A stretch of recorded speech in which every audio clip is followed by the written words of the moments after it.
Sebab ramai orang mereka kata, oh pengikut sunnah ni tak pegang 4 mazhab. Mereka ni tak terima Imam Syafi'i. Mereka salah menuduh kita begitu. Kita pegang. Kita tak tolak mana-mana mazhab pun. Tetapi apa kesilapan kita?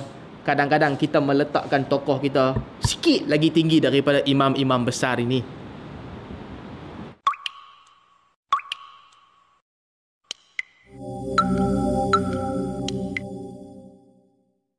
Jadi tuan-tuan, untuk permulaan ni saya berpesan kepada diri saya dan kita sekalian, sibukkan diri kita dengan mempelajari hadis.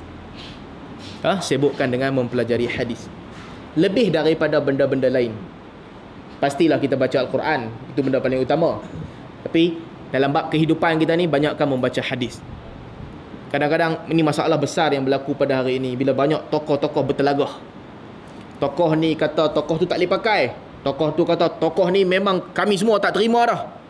Tokoh ni pula kata tokoh tu jumud.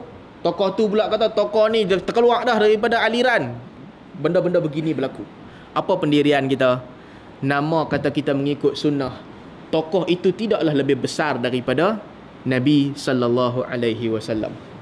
Tak ada tokoh lagi besar daripada Nabi sallallahu alaihi wasallam. Orang berbeza pandangan ni semua pada kita. Kita kata tidak menjejaskan hidup aku walaupun sedikit. Sebab pada kita, kebenaran itu bukanlah terletak pada seorang manusia, melainkan Nabi. Selain daripada Nabi, boleh jadi dia betul, boleh jadi dia salah. Boleh jadi dalam bab ni dia jumud, boleh jadi dalam bab ni dia terbuka, boleh jadi dalam bab ni dia literal, boleh jadi dalam bab ni dia memahami usul. Tokoh itu belum tentu tepat.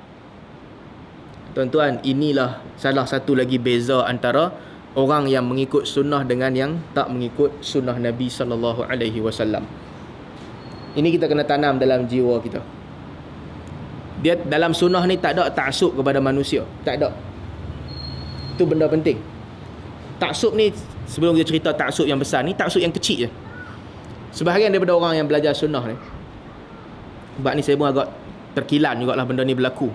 Apabila mereka sebut nama imam-imam besar, mereka sebut je, ini pandangan Imam Syafi'i, ini pandangan Imam Ahmad, ini pandangan Imam Malik. Nama-nama tu biasa pada dia. Tapi bila dia sebut nama tokoh-tokoh aliran dia, oh ini pandangan Syekh Muhammad bin Abdul Wahhab rahimahullah. Oh, sedap bunyi dia. Doa lagi kat belakang. Ini adalah pandangan Syekhul Islam Ibn Taymiyah rahimahullah. Nak puji tak apa, tak ada masalah. Tapi ini sedikit lah, pada saya tak berapa enak dengan perkataan begini. Kalau kita nak puji, tuan-tuan, imam 4 mazhab tu lebih layak dipuji daripada mana-mana tokoh kita pada hari ini. Ini kita kena faham. Sebab ramai orang mereka kata, oh pengikut sunnah ni tak pegang 4 mazhab. Mereka ni tak terima Imam Syafi'i. Mereka salah menuduh kita begitu. Kita pegang. Kita tak tolak mana-mana mazhab pun. Tetapi apa kesilapan kita? Kadang-kadang kita meletakkan tokoh kita sikit lagi tinggi daripada imam-imam besar ini. Kadang-kadang kita semua, kadang-kadang kita melakukan kesilapan ini. Yang mana dalam bab ni kita silap. Kalau nak pegang hadis tak apa. Tapi kalau nak bandingkan tokoh, perkataan kita kena jaga. Bab Imam Ahmad berbeza dengan Imam Syafi'i sebagai contoh.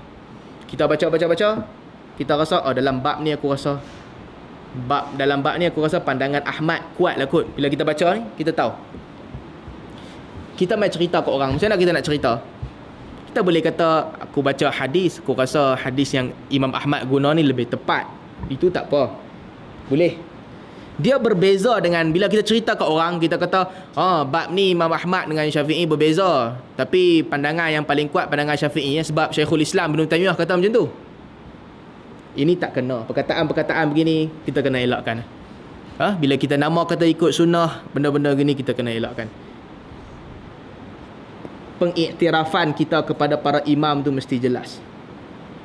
Tapi kadang-kadang kita tengok benda begini berlaku. Kita jadikan keutamaan kita terhadap beberapa tokoh aliran kita lebih besar daripada keutamaan kita kepada ulama-ulama besar dahulu. Tuan-tuan, nama kata ikut sunnah ni, kita tak ada apa masalah pun dengan Imam Syafi'i. Tak ada langsung. Sebab tu Kadang-kadang sebahagian sahabat-sahabat yang baru yang sebahagian mereka yang baru mengenali sunnah ni, mereka kata apa? Mereka kata, dalam bab ni kami ikut sunnah, hampa ikut Syafi'i. Tuan-tuan, sebut benda ni jangan duk sebut, minta tolong jangan sebut. Kita merendahkan martabat al-Imam Syafi'i rahimahullah. Depa ni tak ikut sunnah, apa ni taklid Syafi'i. Jangan sebut gitu. Kita kata dia muqallid, tak apa. Kita kata hampa ni tak mau baca hadis, yang tu tak apa. Tapi hampa jangan pergi tarik sekali Imam Syafi'i. Sebab kedudukan al-Imam Syafi'i tu lagi tinggi daripada mana-mana guru yang kita duk angkat sekarang ni. Jauh lebih tinggi. Jadi bila nama ikut sunnah, ini semua benda-benda yang kita mesti sensitif.